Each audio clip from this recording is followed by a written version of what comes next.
সবাই নজর রাখতে হচ্ছে তার কারণ আজকে বাজেট অধিবেশন কিন্তু শুরু হচ্ছে বুধবার। রাজ্য বাজেট প্রথা অনুযায়ী রাজ্যপালের ভাষণ দিয়েই অধিবেশন শুরু হবে। ইতিমধ্যেই রাজ্যপাল কিন্তু পৌঁছে গেলেন সরাসরি সেই ছবি TV9 বাংলায়। অর্থাৎ এই ছবিটা কোথাও কিন্তু বলে দিচ্ছে সংঘাত থেকে সরে যে রাজ্যপালকে আমন্ত্রণ জানানো হয়েছিল সেই রাজ্যপাল কিন্তু সেই আমন্ত্রণে সাড়া দিলেন। এই মুহূর্তে সরাসরি আমরা সেই ছবি আপনাদেরকে দেখাচ্ছি। রাজ্যপালকে ধন্যবাদ জ্ঞাপন করবে শাসক বিরোধী উভয় পক্ষই। এই মুহূর্তে আমরা বিধানসভা থেকে সরাসরি সেই ছবি আপনাদের জন্য আমরা দেখতে পাচ্ছি। মুখ্যমন্ত্রী উপস্থিত রয়েছেন, স্পিকার বিমান বন্দ্যোপাধ্যায় উপস্থিত রয়েছেন। কিন্তু তারপরে যে মিটিংয়ের দিকে এতক্ষণ ধরে আমরা সেই মিটিংয়ের নিয়ে আলোচনাও করছিলাম, আজকে বাজেট অধিবেশন শুরু হবে আর রাজ্যপাল ইতিমধ্যেই পৌঁছে গিয়েছেন। সেই ছবিটা আমরা দেখাচ্ছি আপনাদের লাইভ। মুখ্যমন্ত্রী মমতা বন্দ্যোপাধ্যায় অবশ্যই রয়েছেন, স্পিকার বিমান বন্দ্যোপাধ্যায়কেও আমরা দেখতে পাচ্ছি। সৌরভ গুহ আমাদের প্রতিনিধি রয়েছেন সরাসরি সেখান থেকে। সৌরভ, একেবারে দেখো, মমতা বন্দ্যোপাধ্যায় প্রথা মেনে রাজ্যপালকে কিন্তু রিসিভ করেছেন। সেখানে উপস্থিত ছিলেন বিধানসভার অধ্যক্ষ বিমান বন্দ্যোপাধ্যায়। এই মুহূর্তে রাজ্যপাল ঢুকে যাচ্ছেন। মুখ্যমন্ত্রী মমতা বন্দ্যোপাধ্যায়কে আমরা দেখতে পাচ্ছি। অর্থাৎ রাজ্য সরকার এবং রাজ্যপাল তাদের মধ্যে যে সংঘাত, সেই সংঘাতের আবহ চলেছে একটা দীর্ঘ সময় ধরে। সেই সংঘাতের আবহ কাটিয়ে কিন্তু আজকে রাজ্যপালের ভাষণের মধ্যে দিয়েই রাজ্য বিধানসভার বাজেট অধিবেশন শুরু হচ্ছে। 2026-এ বিধানসভা নির্বাচন, তার আগে এই 2025-এর বাজেটটি অত্যন্ত গুরুত্বপূর্ণ শেষ পূর্ণাঙ্গ বাজেট।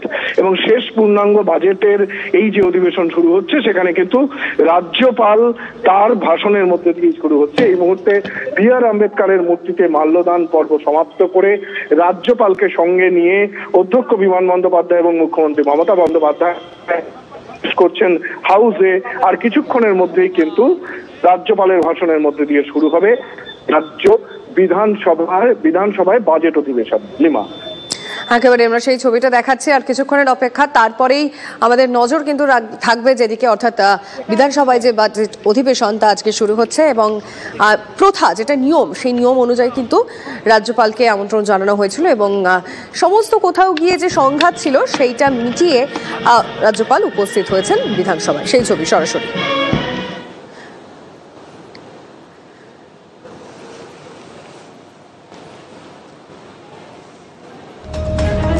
অন্যদিকে কেন্দ্রের বিরুদ্ধে রাজ্যের লেখা বক্তৃতা ফিরিয়েছেন রাজ্যপাল। রাজ্যপালের কড়া অবস্থানের জন্য নতুন করে বক্তৃতা পাঠাতে বাধ্য হয়েছে সরকার। বিধানসভার বাজেট অধিবেশন শুরুর আগে দাবি করলেন শুভেন্দু অধিকারী।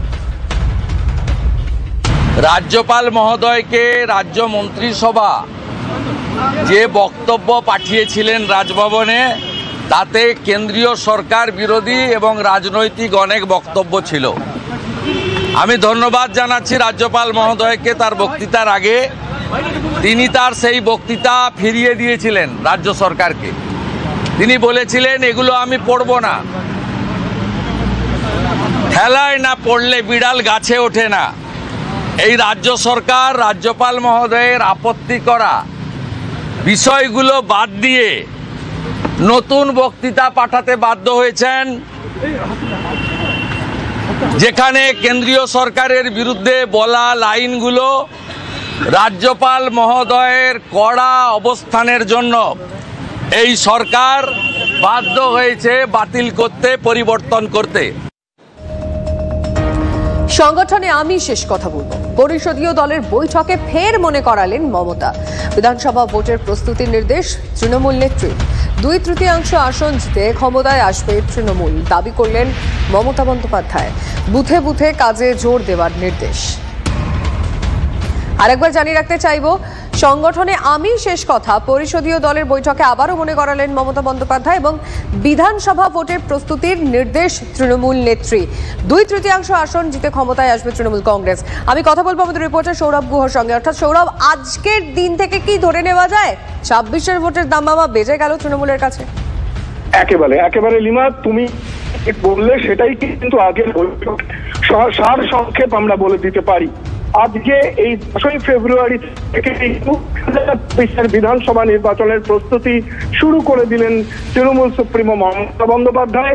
এবং সেই জায়গা থেকে দাঁড়িয়ে তিনি কি বললেন 2/3 আসনে জিতে 2026-এ ক্ষমতায় আসবে তৃণমূল কংগ্রেস।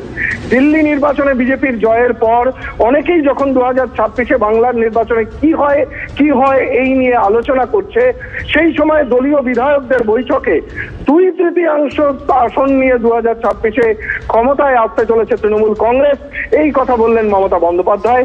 এবং একই সঙ্গে দলের রাজ যে তার হাতেই, দলের শেষ কথা যে চেয়ারপারসন মমতা বন্দ্যোপাধ্যায় তিনি নিজেই বলবেন, সেই কথা আরো একবার এই দলীয় বিধায়কদের বৈঠকে স্পষ্ট করে দিয়েছেন। আরো একটা বিষয় যেটা আমরা বারংবার এর আগে যে কোনো ভোটের ক্ষেত্রে দেখেছি, সেটা লোকসভা, বিধানসভা, কিন্তু পঞ্চায়েতের ভোটের ক্ষেত্রে মমতা বন্দ্যোপাধ্যায় বারবার বলেছেন আমাকে দেখে, মানে মমতা বন্দ্যোপাধ্যায়কে দেখে ভোট দেওয়ার কথা, মানে সেটাই কি তিনি আরো একবার তারই বক্তব্যের মাধ্যমে পরিষ্কার হয়ে গেল? দেখো, এইটা তো খুবই সত্যি কথা যে মমতা বন্দ্যোপাধ্যায় তৃণমূল কংগ্রেসের জন্মলগ্ন থেকে তিনি জন্ম দিয়েছেন এক প্রকার বলা যায়। ফলে তার মুখ নিয়েই তো তৃণমূল কর্মীরা এবং বিধায়করা ভোটে যান, এটা নতুন কথা নয়। তাহলে কেন বারে বারে এটা আলোচনায় আসে? তার কারণ বিভিন্ন সময় দেখা যায় দলের নেতৃত্ব, দলের রাশ বিভিন্ন সময়ে বিভিন্ন নেতাদের হাতে যায়, এবং বিভিন্ন সময়ে কিন্তু আবার মমতা বন্দ্যোপাধ্যায়ের মুখ এবং মমতা বন্দ্যোপাধ্যায়ের নেতৃত্বের কথাটি একেবারে আমরা বুঝতে পেরেছি। সৌরভ, অনেক ধন্যবাদ তোমায়। কিন্তু আরো একটা ইন্টারেস্টিং, মানে আমাদের নজরও ছিল এই বিষয়টার দিকে যে কি হতে পারে এই মিটিং এ। জেল মুক্তির পর প্রথম পরিষদীয় দলের বৈঠকে যোগ দিয়েছিলেন জ্যোতিপ্রিয় মল্লিক। ভূয়সী প্রশংসায় মমতা বন্দ্যোপাধ্যায়। বালুকে অন্যায়ভাবে জেলে ঢোকানো হয়েছিল, প্রমাণ করতে পারেনি। জ্যোতিপ্রিয়র প্রশংসায় পঞ্চমুখ মমতা। মদন মিত্রকে ভর্ৎসনা তৃণমূল নেত্রী। বারবার ক্ষমা চাইলে ক্ষমা করা যায় না, কামারহাটির বিধায়ককে বললেন দলনেত্রী। এই মুহূর্তে আমরা যোগাযোগ করেছি সিপিএম নেতা সুজন চক্রবর্তীর সঙ্গে। সুজন বাবু, মুখ্যমন্ত্রী মমতা বন্দ্যোপাধ্যায়ের বক্তব্য আমরা বলছিলাম যে জ্যোতিপ্রিয় মল্লিককে কিভাবে দরাজ সার্টিফিকেট দিয়েছেন, আপনি কি বলবেন?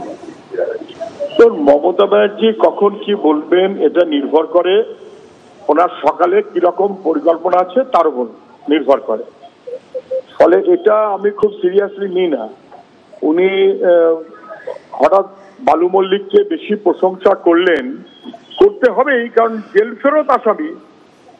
ফেরত আসামি হলে তৃণমূলে তার দর বেড়ে যায়, দুষ্কৃতি হলে দর বেড়ে যায়, বেআইনি সম্পদের মালিক হলে দর বেড়ে যায়।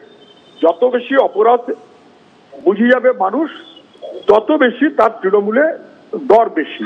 মমতা ব্যানার্জির কাছে জ্যোতিপ্রিয় মল্লিকের দর বেশি, সেই কারণে উনি খুবই প্রশস্তিসূলক ভাবে বলেছেন এবং বুঝিয়ে দিয়েছেন যে আসলে জেলাতে বাকি আর কোনো লিডার নেই, একটাই লিডার জ্যোতিপ্রিয় মল্লিক।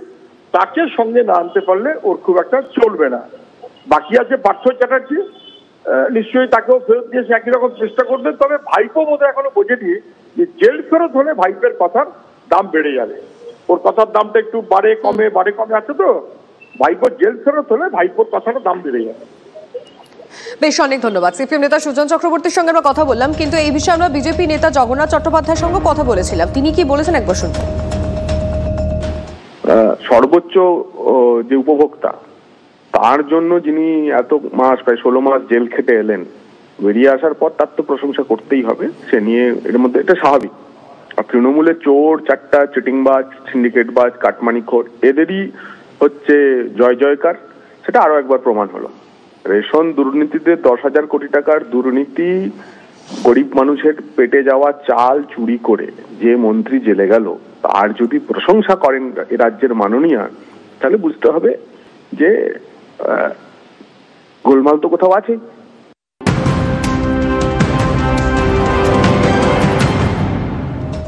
বাজেট অধিবেশনের শুরুতে মুখোমুখি মমতা শুভেন্দু। রাজ্যপালকে স্বাগত জানাতে যাবেন কিনা শুভেন্দুর কাছে জানতে চান মুখ্যমন্ত্রী।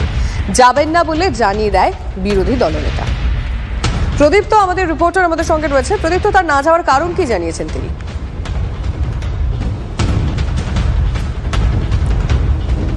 সম্ভবত যোগাযোগ বিচ্ছিন্ন হয়েছে আমাদের রিপোর্টার প্রদীপ্তর সঙ্গে। আমি অবশ্যই আরো একবার যোগাযোগ করব, তার কারণ মুখোমুখি মমতা শুভেন্দু। বাজেট অধিবেশনের প্রথম দিনে আমরা যেটা নিয়ে আলোচনা করছি এই মুহূর্তে, রাজ্যপালকে স্বাগত জানাতে শুভেন্দু অধিকারী যাবেন কি যাবেন না সেটা মুখ্যমন্ত্রী মমতা বন্দ্যোপাধ্যায় জানতে চান।